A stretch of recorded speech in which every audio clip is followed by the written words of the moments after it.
Starting was very excellent. শুরুটা খুব ভালো মনে হচ্ছে। এই 2 মাসে বিএনপি সরকার, জনগণের নির্বাচিত সরকার, প্রধানমন্ত্রী তারেক রহমানের সরকার, শুরুটা আমাদের কাছে খুবই ভালো লাগছে। কারণ যা প্রতিশ্রুতি দিয়েছেন, আপনার কৃষকদের কার্ড, দরিদ্র জনগণের জন্য কার্ড, এরপরে আপনারা দেখেছেন যে যুদ্ধের কারণে আমাদের জ্বালানি তেলের কি সংকট, এই সংকট এখন আছে।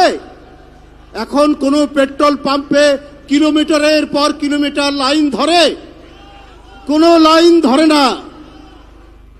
এরপরে দেখবেন একটা অসময়ের বন্যা হয়েছে সুনামগঞ্জ, মৌলভীবাজার ওইদিকে। এই অসময়ের বন্যায় তিনি সাথে সাথে প্রতিশ্রুতি দিয়েছেন যে আমরা 3 মাসের কৃষকদের যে ক্ষতি হয়েছে, আমরা 3 মাসের সেই ক্ষতিপূরণ আমরা দেব। এটাই তো হলো ব্যবস্থাপনা, এটাই তো হলো দক্ষতা, এটাই তো প্রশাসনকে এবং জনগণকে ঠিক মতো পরিচালনা করার নিদর্শন। তাই মানুষ বলছে যে শুরুটা খুব ভালো, এটা কি কন্টিনিউ করবে? ভাই, যার প্রথমটা শুরু, যার সকালটা ভালো তার সারাদিনটাই ভালো, এটি একটি ইংরেজি প্রবাদ। আমরা বিশ্বাস করি ভাবেই যাবে। উপস্থিত ভাই ও বোনেরা, আমি 2টি ছোট্ট কথা বলে আমি শেষ করব। এখানে সবাই বলেছেন, যিনি নিজেকে শ্রমিক বলে দাবি করেছেন শহীদ রাষ্ট্রপতি জিয়াউর রহমান, তার স্ত্রী গণতান্ত্রিক আন্দোলনের এক অভূতপূর্ব আপসহীন নেত্রী, তিনি বলেছেন আমি শ্রমিকের স্ত্রী।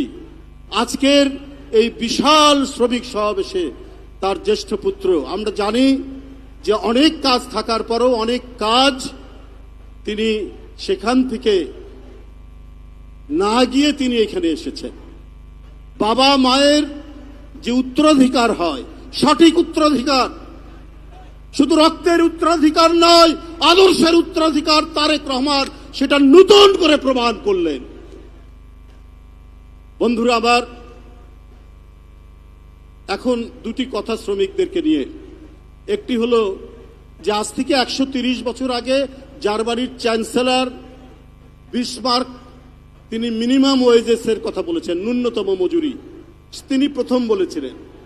এরপরে অনেক শ্রমিক আন্দোলন, অনেক অধিকার, অনেক কিছু ঘটে গেছে গোটা পৃথিবীতে।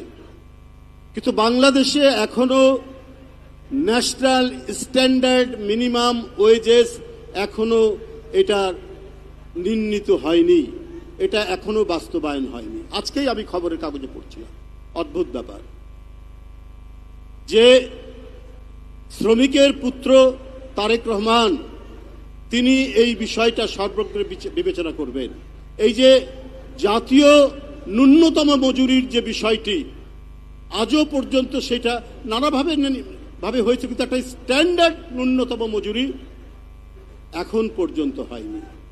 এছাড়াও শত শত শ্রমিক, তাদের নামে লেবার কোর্টে মামলা, তাদের নামে লেবার ট্রাইব্যুনালে মামলা, প্রায় 27,500 মামলা, এটার কোনো প্রতিকার এখনো পর্যন্ত হয়নি।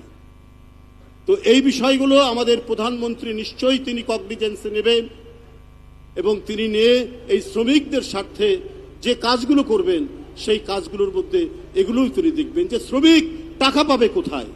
ও মামলা চালাবে না সে কলে কারখানায় সে উৎপাদনের মধ্যে কাজ করবে? আজকের সভ্যতা, আজকের সভ্যতার চাকা সপ্ত শ্রমিকদের শ্রমে, সপ্ত শ্রমিকদের ঘামে, সমস্ত কিছুই তো শ্রমিকদের রক্তে। তাদের ন্যূনতম মজুরি এটা নিশ্চিত করা দরকার। পাশাপাশি আজকে জুট মিলগুলো বন্ধ, এই জুট মিলগুলোকে কিভাবে আবার রিভাইভ করা যায়, কিভাবে সচল করা যায়, এর ফরওয়ার্ড লিঙ্কেজ ব্যাকওয়ার্ড লিঙ্কেজ করে এগুলোকে করা যায় কিনা, একটা জাতীয় পলিসি করে এই জুট মিলগুলোকে, যাদের অনেক সম্পত্তি আছে, কিন্তু এই সম্পত্তিগুলো কাজে লাগিয়ে আবার জুট মিলগুলোকে সচল করলে আমাদের লক্ষ লক্ষ শ্রমিক বাংলাদেশেই তাদের কর্মসংস্থান হবে। দেশনেত্রী বেগম খালেদা জিয়া আদমজি জুট মিলের সামনে তিনি 210 মেগাওয়াট বিদ্যুৎ কেন্দ্র করেছিলেন, 80 মেগাওয়াট গাজীপুরে। এই সমস্ত খুব পরিকল্পিতভাবে ষড়যন্ত্র করে এই আপনার কি বলে বিদ্যুৎ কেন্দ্রগুলি বন্ধ করে দেওয়া হয়েছিল শেখ হাসিনার আমলে। আত্মীয় স্বজনকে বেশি টাকায় প্রাইভেট কুইক রেন্টাল করার জন্য এই সরকারি বিদ্যুৎ কেন্দ্রগুলো বন্ধ করা হয়েছে। তো আমার বিশ্বাস এই বিষয়গুলি প্রধানমন্ত্রী দেখবেন এবং যথাযথ ব্যবস্থা নেবেন।